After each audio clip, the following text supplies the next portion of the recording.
On the foggy morning of January 15, 1947, a young mother walking through a vacant lot in Los Angeles suddenly stopped in her tracks. Lying in the overgrown grass just beside the road was a pale shape she initially mistook for a broken mannequin, but as she stepped closer, the illusion vanished. It was the heavily mutilated body of 22-year-old Elizabeth Short. When investigators arrived, they quickly realized the discovery site lacked the typical markers of a crime scene. There were no footprints, no blood on the ground, and no signs of a struggle. Short had been murdered elsewhere and transported to this empty lot after the fact. The killer had worked with horrific surgical precision. Short's body was carefully posed, arranged with a level of detail that suggested advanced medical knowledge. She was left entirely out in the open, positioned specifically to guarantee she would be found. This lack of chaos pointed to a cold, calculated intent. Detectives were looking at a deliberate, patient exhibition, a scene orchestrated by a methodical killer who required an audience. Like thousands of others after the end of World War II, Elizabeth Short moved to California hoping for a better future.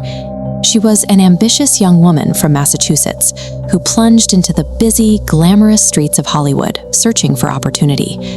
But the press quickly buried that reality. Capitalizing on her dark hair and a popular movie of the era, reporters branded her with a theatrical nickname, the Black Dahlia. Local papers scrambled for exclusive details, and when facts ran dry, they published fabrications. This wave of rumors and sensationalism completely obscured the identity of the actual woman behind the case. The killer actively watched this frenzy unfold. Days into the investigation, newspaper offices began receiving anonymous letters from someone claiming responsibility for the crime. Inside the envelopes, the sender included personal items belonging to Elizabeth Short, terrifying evidence that proved the authorities were communicating with the true murderer. By mailing evidence directly to reporters rather than the police, the killer weaponized the media obsession. They were feeding the hysteria, turning a horrific crime into a twisted public game and reveling in the widespread fear they provoked. The LAPD launched a massive investigation, eventually drawing in the FBI to run background checks across the entire country. An absolute avalanche of tips and rumors poured in, overwhelming the local authorities. Then the investigation took a bizarre turn. Dozens of people began showing up at police stations to confess to the murder. Some were chasing a morbid kind of fame, while others suffered from severe mental illness. Detectives had to investigate every single claim. Chasing down these false leads exhausted police resources and caused earlier, promising leads to collapse. Out of the chaotic noise, one deeply unsettling suspect emerged: Dr. George Hodel. Hodel was a wealthy, highly intelligent physician living in Los Angeles. He possessed the exact specialized surgical skills required to stage the horrific scene discovered in that vacant lot. Decades later, his own son, a former LAPD detective, would publicly accuse him of the murder. But despite mounting circumstantial evidence and intense suspicion, no legal charges were ever filed.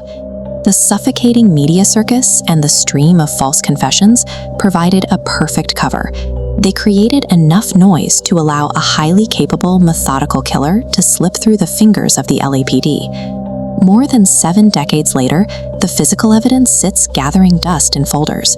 The case remains frozen in time, despite entire lifetimes spent by amateur sleuths producing books, documentaries, and new theories.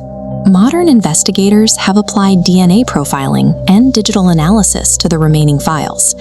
Yet no definitive proof has ever connected a suspect to the crime. The deepest tragedy remains the total erasure of Elizabeth Short.